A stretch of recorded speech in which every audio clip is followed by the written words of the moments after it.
Good morning, everybody. Today we're fortunate to have Scott Holbrook with us. Scott is one of our advisory board members. He's an alum of the School of Business, graduating with a degree in finance. He's currently the president of Key Risk, which is a Berkeley company. He's worked for Hartford for a number of years and has a very distinguished career in risk management and insurance. And with that, I'm going to just turn it over to Scott so he can tell you about where he's been, where he's going, and give you some advice along the way. So all yours, Scott. Thank you. Thank you, Robert. Thank you, Lauren, for inviting me. Thank all of you for spending time with me this morning. So just real quick, how's the audio? Just a thumbs up, make sure I'm coming through okay. Yeah, you're doing it okay right now. Great. So why me? Why would you have me speak to your group? And the short answer is I was very much most of you. In 1990, I was a senior at VCU, but I was even more disadvantaged. I didn't yet know what industry I wanted to get into. I can vividly recall those days, the cattle call of job fairs, endless interviews, me trying to figure out the added complexity of not just do I want a job, what type of job, but what industry. So I was not nearly as prepared as I could have been or should have been. And I do wish I had someone sort of taking the time to share their observations and sort of had a better process it. So that's what I hope to do with you, spend about 15 minutes sharing some of those observations. I don't claim to have done all of these things, just want to put that out. But the ones I haven't done, I know they didn't work because I didn't do them. So I've included them in my list. So I don't want to represent this as if I had it all dialed in and did it just right, because that's hardly the case. So we those days, 1990, a senior, we didn't have an RMI program. It was a general business administration major. A friend of mine, also a VCU alum, recommended the industry. And so that's how I began with Hartford in claims. And before long, I noticed a group on the other side of the building. We were co-located together. Many of those folks were a little younger. I seemed to identify with them. They also seemed to be having a lot of fun. And I started socializing with them. And a year later, sort of raised my hand and got into the underwriting training program. So for you guys, most of you have probably already concluded that insurance is your industry. So you're already ahead of the game. And hopefully if I can, save you from some pitfalls or give you some good advice, you'll be even more so. So Robert mentioned a little bit about my background. So 10 relocations. I've lived in 10 different places throughout my career, 3 companies, 18 positions, and 30 years later, here I am as the president of Key Risk. A little bit about Key Risk, and I will not dwell on this, I promise, but just so you can take me in a little more context, we're one of 54 operating companies around the world, mostly domestic, but we do have international companies, wholly owned by a holding company called WR Berkeley. That often has a little more name recognition depending on who you're talking to. But individual operating companies also trade in certain markets, some across the country. So for instance, Key Risk, we're a nationwide monoline work comp writer. Some of you may be familiar with Berkeley Mid-Atlantic Group, BMAG. That's another example of a WRB company, much like Key Risk. So we're a $200 million company. We operate primarily, we're headquartered out of Greensboro. We've got about 150 employees. And the attraction to me for Key Risk was it's a highly decentralized, highly autonomous, highly entrepreneurial model. We make 99% of our decisions under our roof. In other words, there is no corporate, there is no home office. And as you spend time in our industry, you'll end up hearing that quite a bit, and you'll probably develop your own opinions on that. But for me, that personally appealed to me. Um, and some of the larger national stock carriers, Hartford and Chubb, examples of that. I spent considerable time, particularly at Hartford. And so I very much understand and appreciate how the national carriers work. And it was able to allow me to really underwrite this position well. It's, for me, the position that culminated from my entire career. This is the job where I get to put it all together. I get to work across functional groups. I get to work with my chief claim officer, my chief actuary, my chief sales and marketing officer, my CFO, my COO, and with the simple goal of growing our returns as expressed by an ROE. A lot of other goals that go into that, but it's really delivering long-term shareholder value. So that's sort of the story at Key Risk.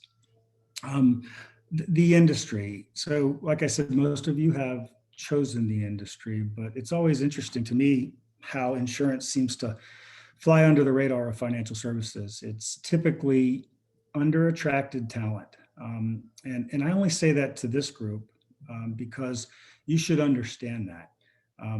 It, it, it just surprises me that the industry, because the industry is so varied, there's sales, there's marketing, there's actuarial science, there's finance, there's operations, there's claim, there's healthcare, nursing, engineering, and ultimately leadership opportunities. And perhaps that's not well understood by college age kids. Maybe it's not interesting enough. Perhaps it's not glamorous or innovative enough. I don't know. I speculate, but I do believe places like VCU developing a curriculum tailored to this, tailored to our industry is helping to change that. I also don't think we do a good enough job in our industry advocating the higher calling when you consider the social obligations our industry fulfills. Our industry also underpins so much of our economic activity. It enables investment, lending, acquisitions. It also restores people and property into normal working conditions at the most necessary time, in a time of disaster or loss. And so I would say that as you enter our industry, think about that. And you'll often hear our industry maligned a little bit as greedy, unwilling to pay claims, sort of deep pockets. That could be true in some cases, but that shouldn't be our reputation. So I would just ask each of you to think about that social good and all that we do to keep the broader business community running optimally. A little bit about the industry that I think should be important to you. You may know this, but I'll say it out loud anyway. There is going to be a mass exodus in our industry. 50% of today's industry population, employees, if you will exit in the next 7 years. So just consider that as you think about you being new to our industry and just what opportunities that presents. That's an enormous stat. That's a big number, and so that's only accretive and good to you guys as being new to the industry. And I would also say the industry is somewhat forgiving. It unlike other industries, particularly in finance and some of the more Wall Street driven industries, our industry doesn't have prerequisites. You don't have to have an MBA. You couldn't go to a state school. And if you excel and do well, those type of credentials or lack thereof will not necessarily work against you. And I think that's an attribute of our industry that is not as well understood or at least celebrated. So how are we doing? Still good? I'm going to get on with some real tangible advice if that's of interest to the group. Yeah, all is a-okay. Okay. So I'm going to give just a couple observations, helpful hints. Some are more necessary than others, but you can parse through that. And if there's any follow-up questions or discussion, I'm happy to go into some more detail. But let's begin with some basics. And I would describe these as very much table stakes must-haves. You really can't compromise on these. They're minimum expectations, but if you excel in some or many, they can easily become differentiators. The list will be basic to you, but you would be surprised at how often I see folks come to a professional setting and they just haven't put it together and figured it out. And I always wonder if anyone ever just kind of gave them some simple advice. If you don't get some of these things right, they can easily become career stallers and stoppers, and you may never know it. You may never know it. And that's the scary part. The coaching that you receive is often helpful, and it's generally geared toward being constructive. If you're not getting something done, it's hard for folks to sometimes say that. And so if you're ever even made aware, it could be delayed or in some cases too late. So simple, be on time. That matters. It absolutely matters. You may not think it does, but people take note of that. And it's an indication on how you prioritize the position. It's really just that simple. Work ethic and effort. Again, these are all things that take zero talent and are 100% controllable by you. So being on time, strong work ethic, have an appearance. Like it or not, we're all judged by our appearance. So, basic grooming, I've seen that missed. We had a kid from University of Georgia's School of Insurance start with me maybe 10 years ago in Richmond or in DC. And all I can remember about him is his wrinkled shirt. He could have been fabulous in many ways, but the reality was the shirt was so wrinkled, so consistently wrinkled, it stood out. Don't stand out that way. That's my point. Bring your own energy. That's again controllable by you. And if you do it right, it can be a differentiator. If you don't have any energy or enthusiasm, it can be noticed and not helpful ways. Body language, be active, be present, listen, be engaged.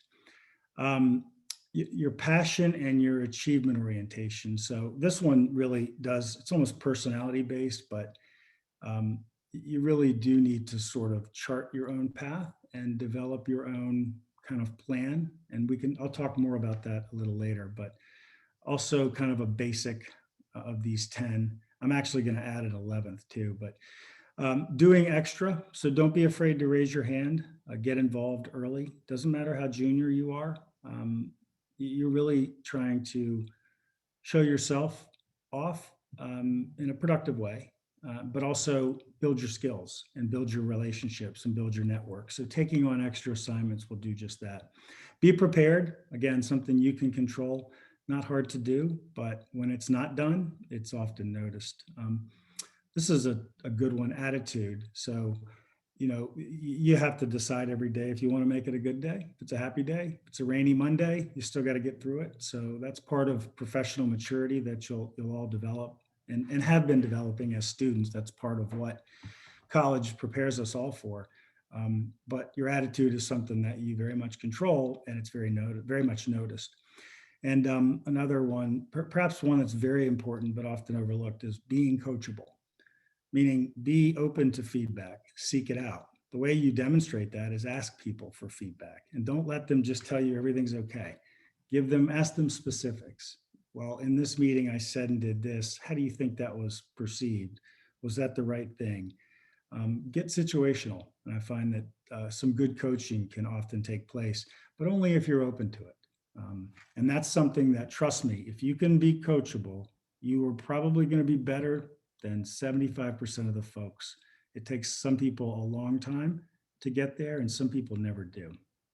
And then this one sort of greatly depends, but I'll offer it up so you can start thinking about it. If you're mobile, then that is additive to your portfolio. You are a more flexible resource and asset that can be deployed in different places. So if I have two people, I've got an opening, it's a promotional opportunity, and one's not mobile and one's mobile, the person that's mobile could get that, and they may be less skilled. So just consider that as you kind of think about some of these, basics. A couple other concepts that I want to just talk to you about, and then we'll have plenty of time, I think, for Q&A.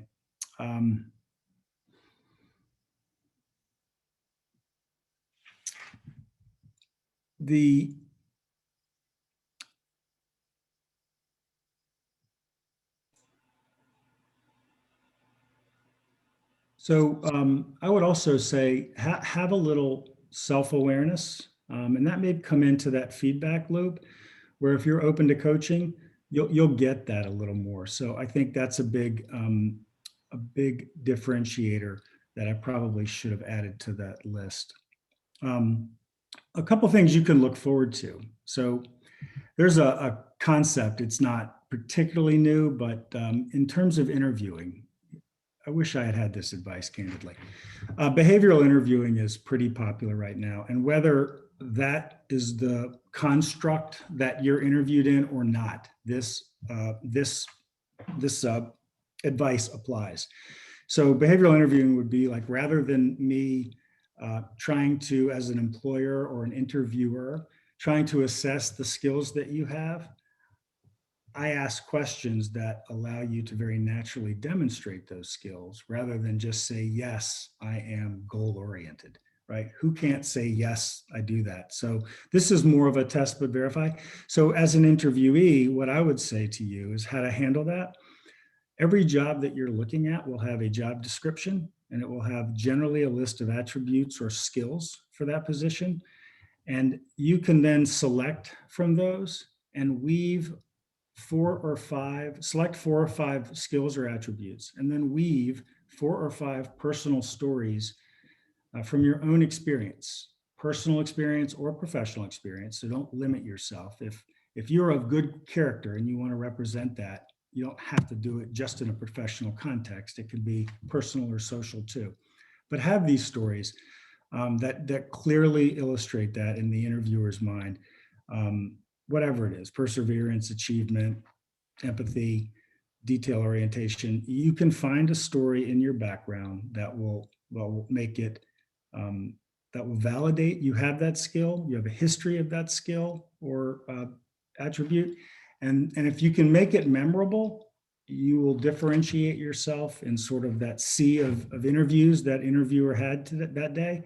You will stand out. So that's something I would definitely write down and give some additional thought to.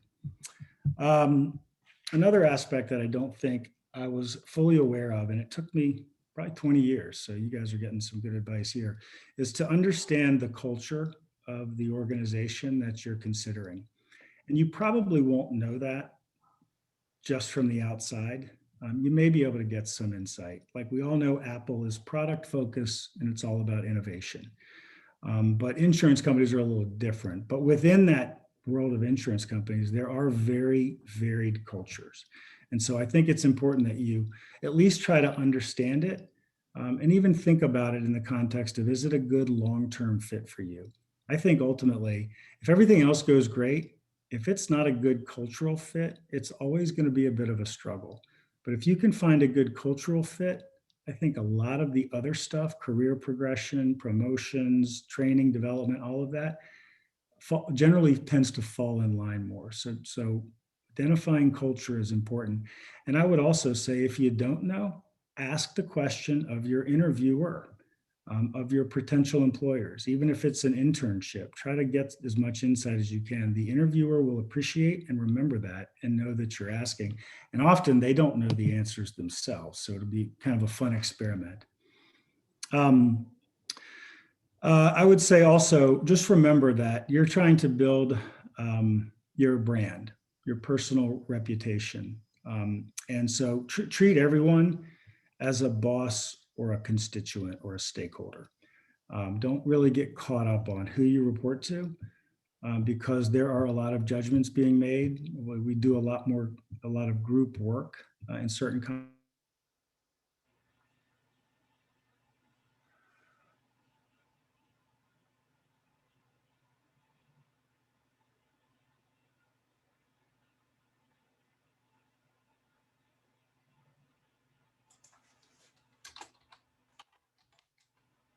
and it's not, it's not just your boss you're serving, so to speak.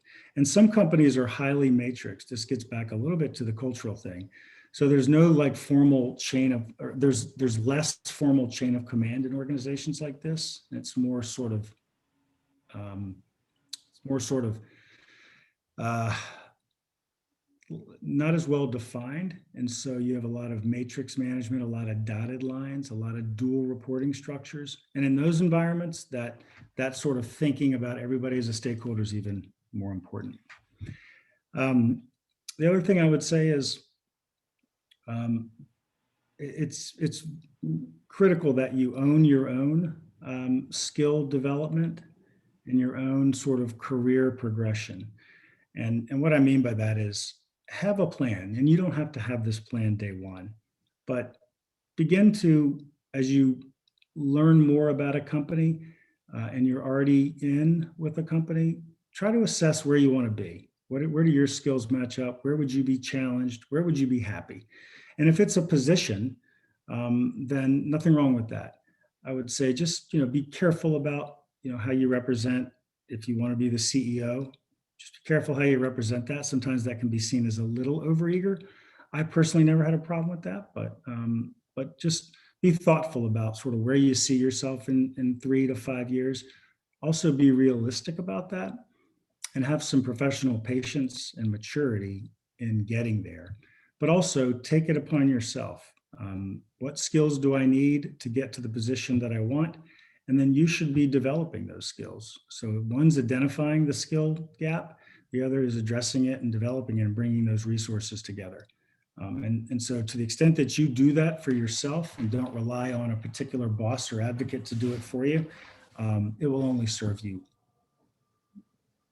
well. That sort of leaks into a network. You're really not going to be that successful if you don't have a network.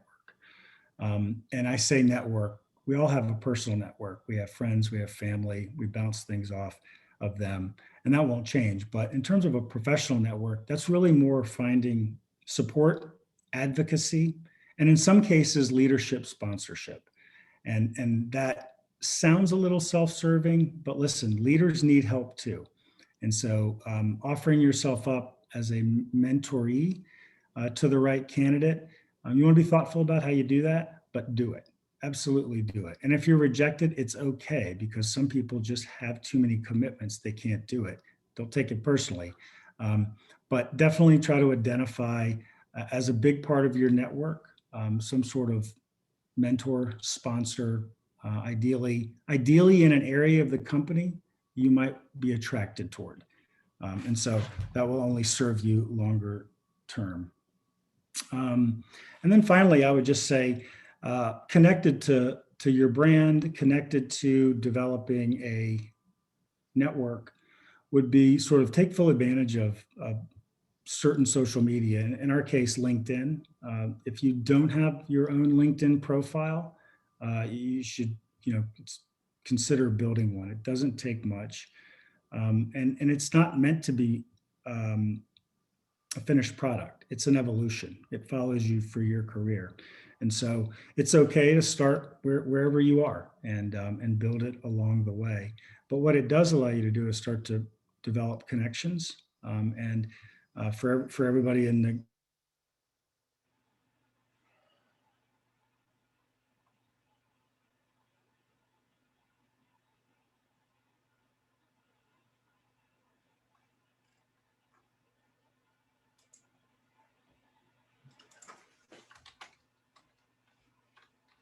that is,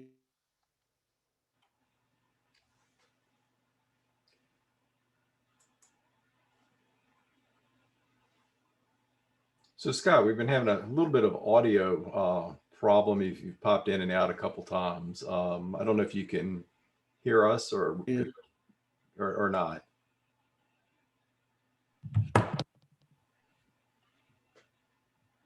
you there? Yeah, we're here now. We hear you. So sorry. Did I ever? You faded out a couple times, but then you just came back, and now you're away again. I don't know if you can hear me or not, or what. did I?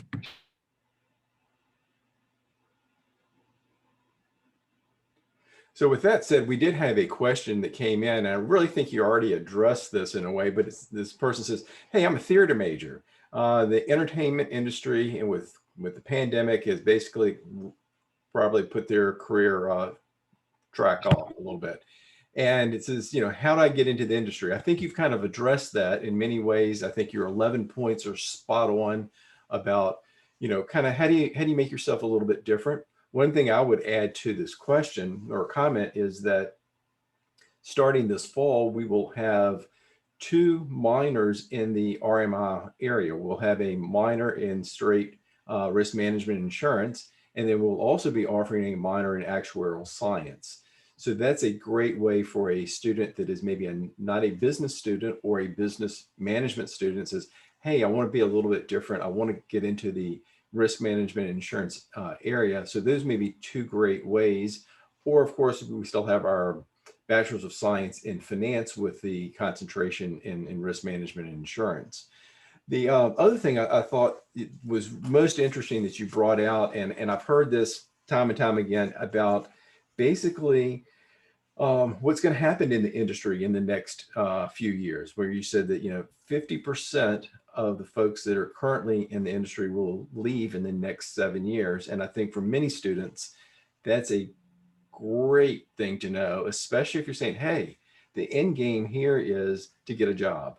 I'll go through college and then have a good career. I mean, as evidenced by yourself, you're a grad of the VCU School of Business in the 90s, and now you're the president of Key Risk. So I think that speaks volumes to our students. And again, the advice that you've given over the last few minutes, I think is just very, very valuable to them. So with that said, I'm not sure if you can chime in at this point or if your audio is still frozen or not. I think I'm okay, but you tell me. You're fine now.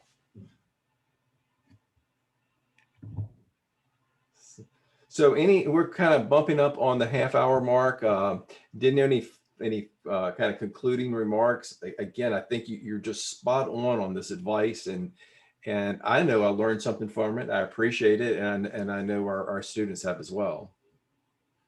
Yeah, thanks for having me. I tried to balance it with some practical stuff that I really do wish I had the benefit of. But you also learn, so don't sweat it. If you don't get it right, it's fairly tolerant industry, and so you can overcome most anything. So the question is just to be open and try to understand it and just work through it. So I wish you all great luck. Thank you for having me again. I appreciate it. Thanks so much. And Scott was spot on, because once we're back to a normal routine, we do a number of networking events, whether it's with local industry or we're going to the GIS national events and so forth. So we do get you plugged in. I would remind you that our scholarship applications are now open. You should have gotten an email from Lauren about that. So we encourage you to apply by that deadline and look through the other various announcements that she has in that. And again, thanks, Scott, so very much for being with us this morning. And I hope you guys have a great rest of your day. Take care now. Bye-bye.